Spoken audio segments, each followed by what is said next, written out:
So, as a social and political notion, diversity varies highly within different contexts. Vertovec uses diversity interchangeably with multiculturalism, echoing mainly what happens in the Anglophone world. In fact, diversity mostly makes sense in reference to the melting pot idea of the new Anglophone world and to the tolerated juxtapositions of difference at the core of the post-colonial Commonwealth. It made much less sense in the assimilationist context of French republicanism or during the West German Gastarbeiter period. Diversity varies also over time. Vertovec again proposed super diversity in 2007 as a notion that updates the content of diversity so that it covers the new post-multiculturalist multidimensionality of migration-based diversity and the dynamic incorporation amongst its dimensions under current conditions of increased migrant mobility, multiple legal statuses, transnational living, and the various feelings of belonging they entail. He eventually insists on the need to reconsider policies elaborated on the understanding of migrant minority groups as internally homogeneous and unchanging communities that leave out an increasingly large number of people who do not feel adequately represented by groupings based on their formal national and/or ethnic attributes. More recently, ours, Donald, Tuna, Mike, Gideon, involved in the current project, proposed the notion of hyperdiversity as a way to go beyond migration-based diversity, a la Vertovec, and embrace also other possible dimensions of diversity and their interaction. These are all pertinent remarks on the inadequacies and limitations of the multiculturalist approach of diversity, but I would like today to place this discussion within a more clearly class-based frame of recent changes. Capitalist globalization and the domination of neoliberal policies have changed considerably the rapport de force between capital and labor and eventually curtailed the resources redistributed to the labor side of the relation. And as the lion's share is appropriated by capital, capital becomes increasingly indisputable and often invisible and moves out of the political game. And certain differences in the features of those who sell their labor force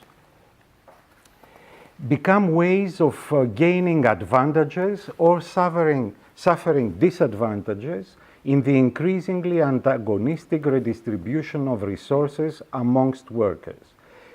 Within this new landscape of social and political rapport de force, and regardless of contextual differences, multiculturalism started taking blows from all sides of the political spectrum, either as a breeder of national disintegration and insecurity, or as a way to avoid addressing class-based inequalities and welfare withdrawal. The political unpopularity of multiculturalism, especially for governing parties throughout the major countries of Europe, is not related to the definitional inadequacies of diversity, but rather to the new social and political stakes diversity implies. The unanimous declaration a few years ago by Merkel, Sarkozy, and Cameron about the failure of multicultural policies was a way for conservative parties in most European countries to attempt political gains from antagonisms over depleted resources within the labor camp by adopting, partly at least, nationalist and xenophobic discourses to legitimate austerity policies. These attempts legitimated eventually the extreme right political agenda and boosted its party scores in the last European elections and national elections. And although multiculturalist measures and policies have not been seriously reduced in several countries, especially at the core of the Union, the political conditions for their preservation and development have substantially regressed. My argument today is that approaches of diversity that emphasize its increasing complexity and the increasing difficulties of its management tend to overshadow issues of inequality and discrimination because they focus less on the structures and mechanisms that produce them and deal more with the ways they can be managed to produce positive effects, social and economic.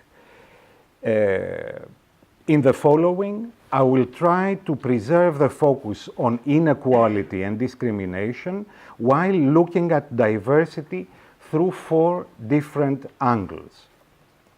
The first angle is to place diversity in a genealogy of concepts which describe urban societies and implicitly or explicitly reveal the nature of the problem each of these concepts is putting on the agenda.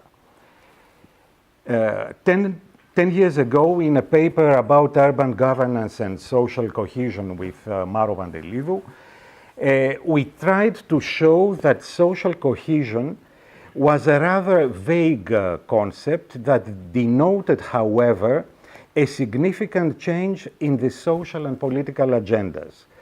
The more egalitarian goals of bridging social distances and the terms denoting them, reduction of inequalities, narrowing of gaps, etc., were replaced by less encompassing goals of social justice expressed by new terms, inclusion, cohesion, that denote holding society together and avoid the exclusion of groups at its lower socioeconomic echelons from the fiction of a prospering 2/3 mainstream society. This change from rather explicit egalitarian goals to more vague and reserved social goals and terms followed the transition from a period of welfare state growth to the gradual domination of neoliberal ideas and policies that demoted such goals and subsumed them to economic objectives that were henceforth considered of primary importance and priority. Thus, diversity may be considered a further step down this line of concepts and notions that describe urban societies by focusing on what are implied as their central features, and by that, what is required as a policy agenda. Describing a city as unequal implies immediately policies that should bridge the gaps. A city described as socially fragmented, where exclusion appears as an imminent danger, implies the need for policies promoting social cohesion. And a city described as diverse implies the need to manage this diversity, whatever that means. This narrative about diversity is quite Eurocentric. If we look at the other side of the Atlantic, the genealogy of diversity as a description of urban social milieus would be quite different. It would involve the constant tension between the melting pot side of the American dream and the resilient urban segregation structures studied since the Chicago School and fought by the civil rights movement. And since segregation in US cities is almost synonymous to ethno-racial segregation, the implied social issue is discrimination, and the policy agenda is anti-discrimination, maybe by controlling the negative effects of segregation. Thus, by making diversity a way of approaching European urban societies, and since diversity is mainly related to ethnocultural difference, even if we try through hyperdiversity to give more diversity to the term, there seems to be some corroboration in the claim that European cities are moving towards the American model. But I'm not going to expand on that today. Diversity is therefore, first of all, a way of perceiving and describing urban societies which focuses on difference rather than on inequality. We need to turn to particular interpretations of what diversity means that are numerous and often contradictory in order to give the term a specific social and political content. So the second angle through which I would like to reconsider diversity is its relation to equality and social justice. To consider subjects as unequal requires some degree of homogeneity, of sameness among them that permits comparison. Diversity is by definition the negation of homogeneity and therefore makes any reference to equality, inequality dependent on the system of difference it pinpoints.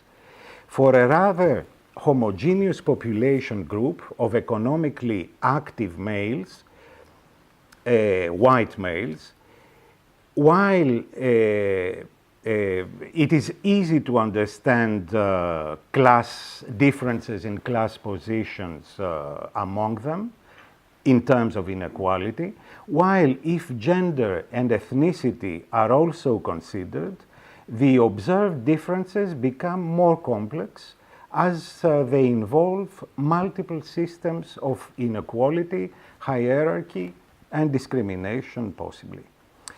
François Dubé has recently published a book where he stresses the difference between the two major forms of social inequality, unequal positions and unequal opportunities, and investigates the relation to social justice. He shows that claiming equal opportunities for social justice is closer to liberal ideological principles, while defending the minimization of distances among social positions is closer to socialist principles. In fact, both terms of equality are essential for social justice, and one-sided attention to either one creates injustices. Focusing exclusively on distances among class positions usually leaves out those who are not securely inserted in the class position system, while by focusing exclusively on opportunities, we underestimate the fact that unequal individuals turn equal opportunities to unequal outcomes in a systematic way.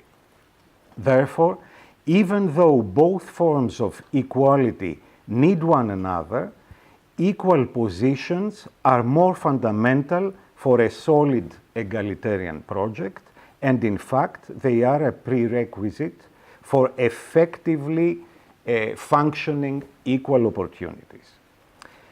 If diversity is considered a dominant social feature of urban societies, addressing social justice issues comes closer to equal opportunities principles than to positional equality, since differences among individuals and groups appear as the major separating element affecting the just distribution of resources rather than distance among their positions within some specific hierarchical system. The transition from inequality to diversity follows, in fact, the economic and political changes of the last decades leading to our postmodern condition. The differences that constitute what we usually understand as diversity have become increasingly prominent during the last decades. Capitalist globalization and the domination of neoliberal policies have weakened constantly the position of labor, as I said earlier, in the capital-labor relation, and eventually curtailed the resources labor is receiving through redistribution.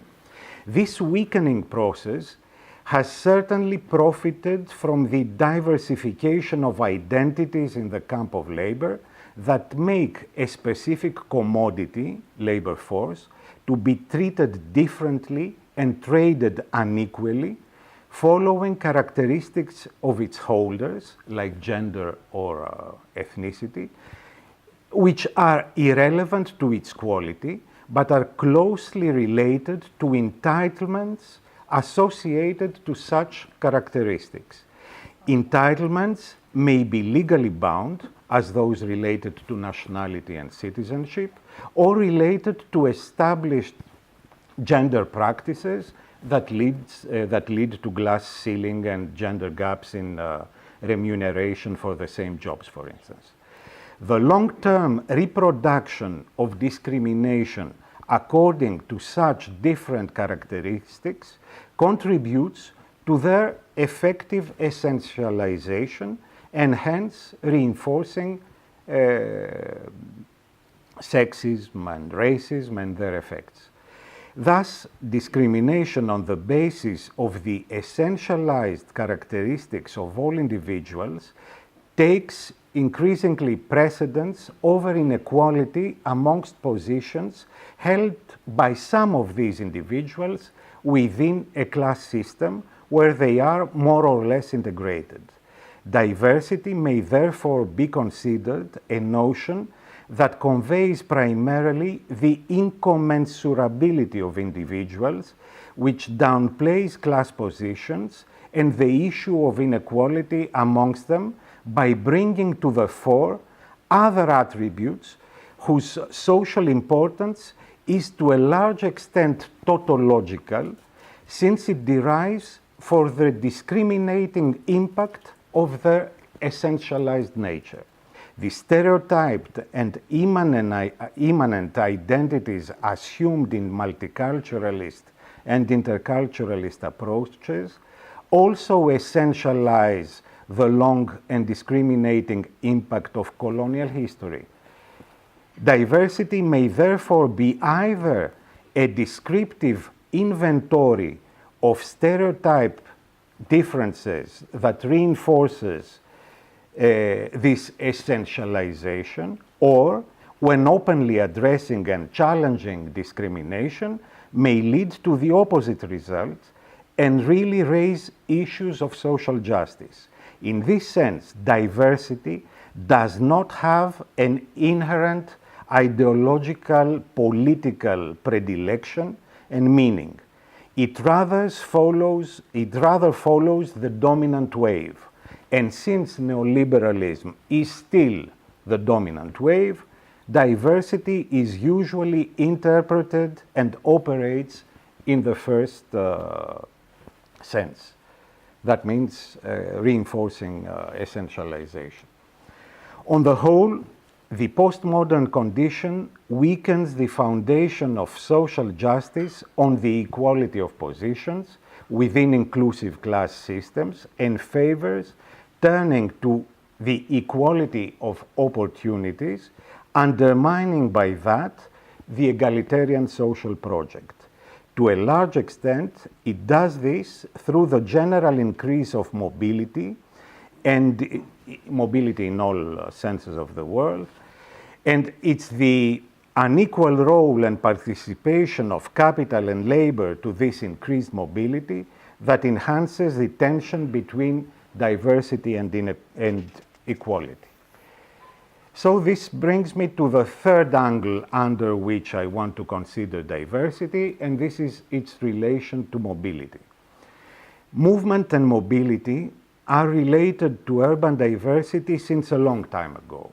Tönnies, Zimmel, and later the Chicago School have elaborated on contrasting the immobile, traditional, small, and closed village communities to the open communities of the modern metropolis, which bred individualism and mobility.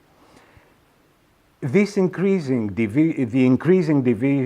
division of labor created a growing social diversity throughout the city and produced, in its turn, new waves of social and spatial mobility.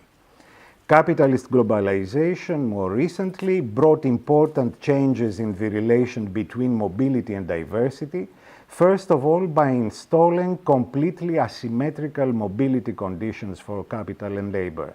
For capital, movement, greatly supported by its financialization, became depersonalized, and the growing free flows of capital investment and disinvestment produced the image of an impersonal and uncontrollable force.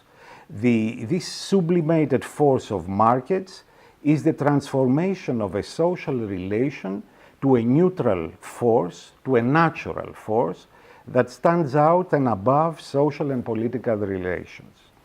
This unleashed mobility of capital induces a growing mobility for labor as well, but the labor force commodity is much more limited in its moves, as it cannot be physically separated from its holders, from its carriers, and their other characteristics, as nationality, age, gender, or whatever.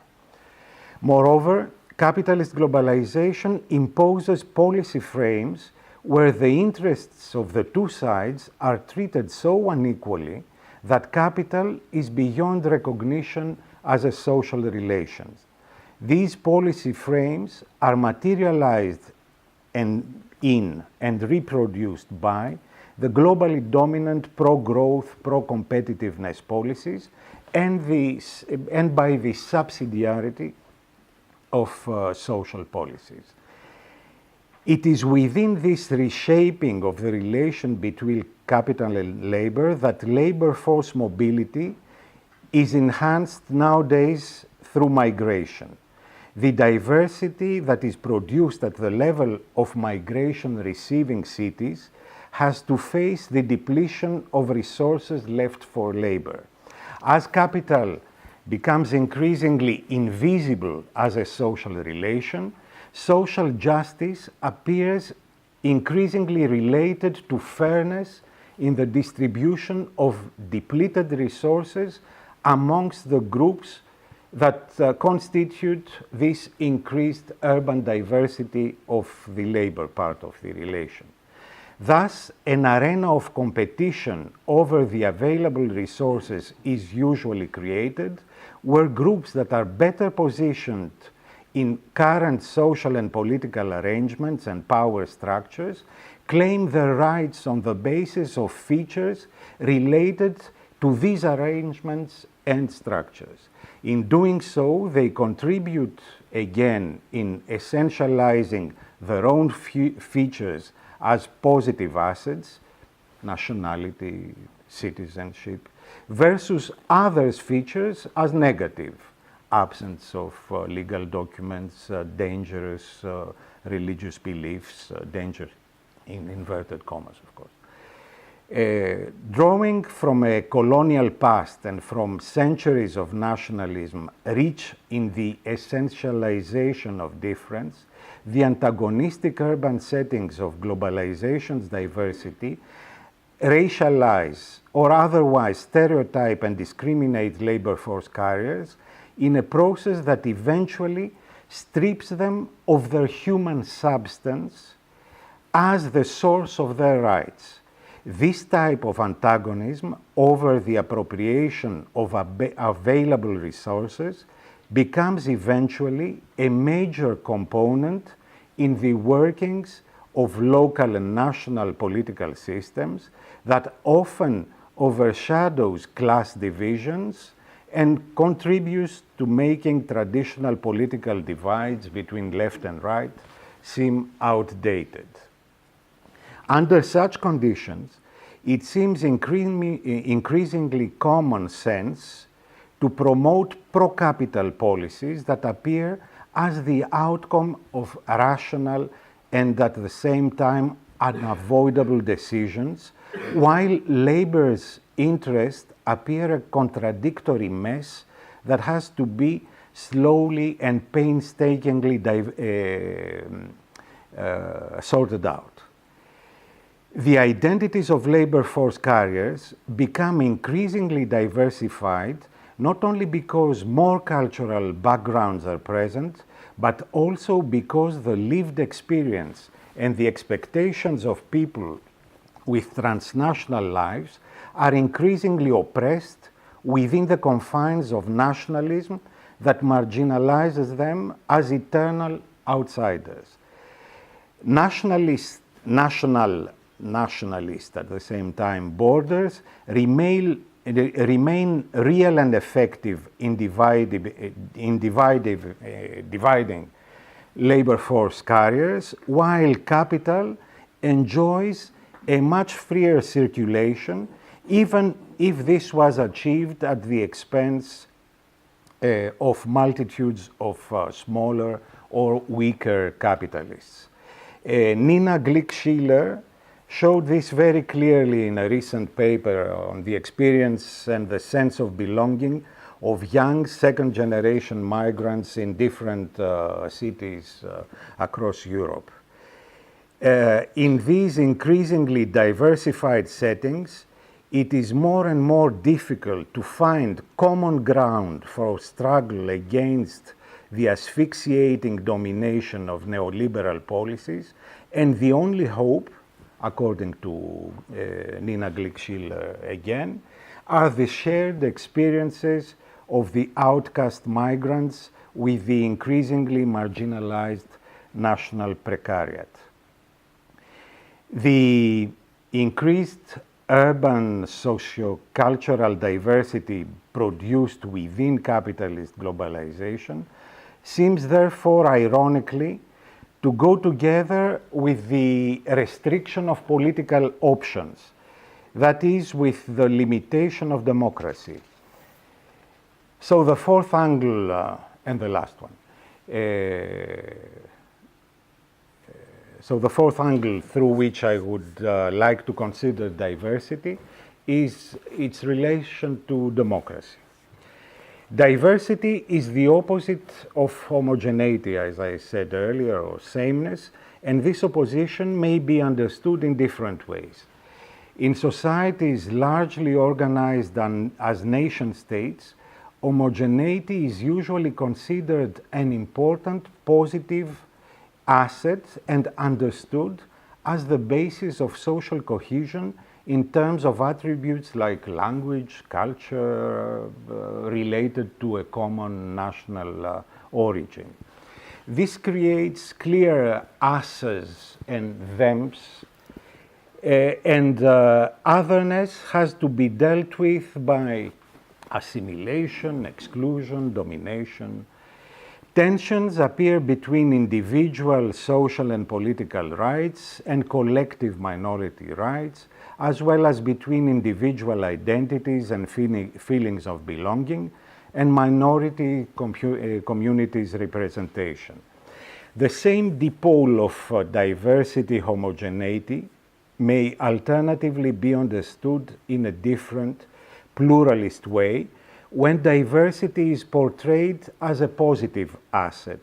The us and them continue to be established on the same foundation, but otherness is dealt with as the tolerated juxtaposition of immanent stereotyped identities because it is presumed that it is leading to a mutually beneficial and possibly synergistic cohabitation. Within and cutting across such homogeneous groups, other important differences, maybe mainly class positions, emerge and create different types of us and them. These differences are founded on inequality among similar subjects rather than on other forms of dissimilarity. And since we are dealing with unequal and inequality-yielding capitalist societies, all forms of diversity become eventually the subject of some kind of social ranking.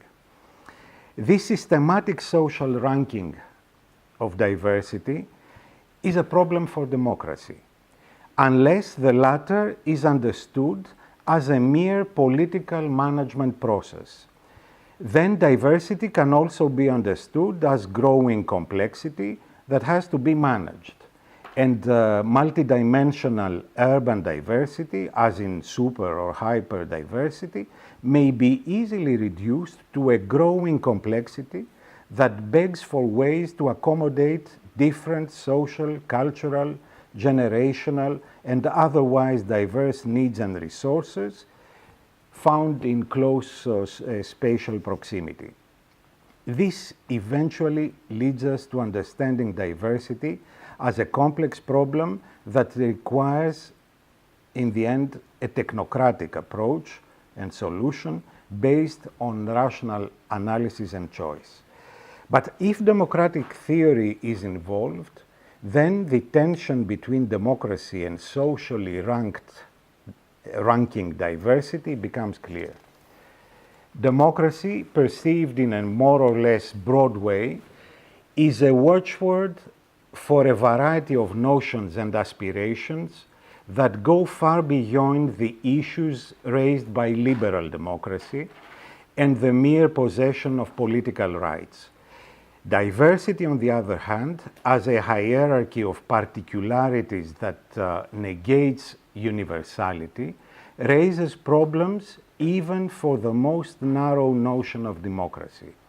At the level of attribution of rights, democracy, and especially contemporary theories of participatory democracy, presuppose a perception and management of diversity that leads not only to equality in the possession of rights, but also to the possibility of the equal exercise of those rights. Questions of social equality and non-discrimination re-emerge thus, since they are intrinsically linked to effectively implementing democracy and promoting the democratic project. The internal contradictions of liberal democracy, being what they are, make it impossible for democracy to deliver what it promises, because it tries to produce equal political subjects out of unequal social subjects. The key issue is universal citizenship. According to Iris Marion Young, universal citizenship is defined as general, as opposed to particular in the sense of what citizens have in common, as Mike said earlier today. That is their human nature, and not in what they differ. At the same time, it is also defined as same treatment by laws and rules that should be blind to individual and group differences. Inequality and essentialized or otherwise socially ranked diversity are therefore curtailing universality and make it incompatible with democracy. Democracy requires the possession of political rights as well as the conditions that they are effectively exercised by all. This means that democracy requires not only political, but social rights as well. As a way out of this impossibility of democracy, and there is too much literature on the impossibility of democracy. Diversity may be given a content that promotes the democratic project if it is conceived as the possibility of alternatives. Following Mouffe's conceptualization of agonistic politics, diversity can be related to the possibility of political space, which is strangled when the sociopolitically dominant we translates its hegemony to rationality and evicts choice from political decisions. Neoliberal policies are clearly associated with the eviction of choice that makes democracy redundant and impossible, and Thatcher's "there is no alternative" could not express this eviction of choice any better. Diversity related to agonistic politics would therefore recognize adverse sociopolitical projects and the continuously reformed we's and them's that this arena of sociopolitical antagonism would creates, rather than trying to translate their transient, because every kind of hegemony is eventually transient. So rather than trying to translate this transient hegemony to overarching rationalities that hollow out the democratic process by producing a rational we that leaves no space for them, which becomes redundant. As a concluding remark, I would argue then that democracy is certainly not a problem as treated by neoliberal policies and that try to hollow it out as much as possible. However, it is not a magic solution either for the egalitarian project, since notions of diversity and inequality are enmeshed in intricate ways in politico-ideological beliefs and discourses. In a recent paper with Maro Pantelidou again, we pinpoint the complex and contradictory relation between supporting egalitarian ideas and accepting diversity as the foundation of particularistic rights. We use data from the European Social Survey and especially from round 4 in 2008, and when the European Social Survey had a special model on welfare attitudes. Majoritarian support for social equality, founded on the positive answers by almost 3/4 of the respondents to the questions, governments should reduce differences in income levels, and for a fair society, differences in standards of living should be small. So this positive attitude towards egalitarian positions is seriously undermined in two ways. The first is that parallel support for traditional liberal or neoliberal interpretation of social justice are there. A considerable part of respondents who are within the large majority of those expressing egalitarian views in terms of income differences and disparities of ways of living, as I said earlier, consider at the same time large differences in standards of living acceptable if they are rewards of talent and effort, or consider social benefits too big a strain for economy and business, or believe that social benefits breed laziness and unwillingness to take responsibility, or consider that social order is more effectively safeguarded through a punitive rather than a welfare state. The second way, and most important for our discussion, that support for egalitarian views and policies is undermined is related to the mode and degree of accepting diversity as a parameter defining those who should and those who should not benefit from egalitarian policies. The profile of those entitled to equality is restricted, and the participation, for example, of immigrants or women becomes conditional. For a very substantial percentage of respondents, immigrants receive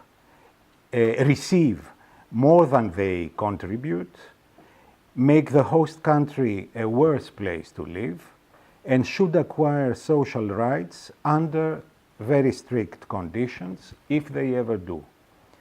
A smaller but still considerable proportion of respondents within the majority of those expressing egalitarian views perceives differently the rights of men and women, making egalitarian claims conditional for the latter.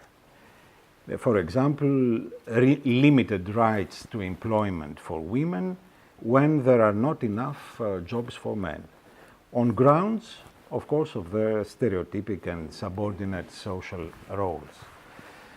So, diversity is interesting, therefore, not only for the intricate ways it is effectively integrated in the social and economic structures and practices of urban societies, but also for the ambivalent ways it is perceived as features that either do not affect the human nature of their holders as the source of equal and social political rights, or become essentialized and classify their holders in different categories of access to such rights.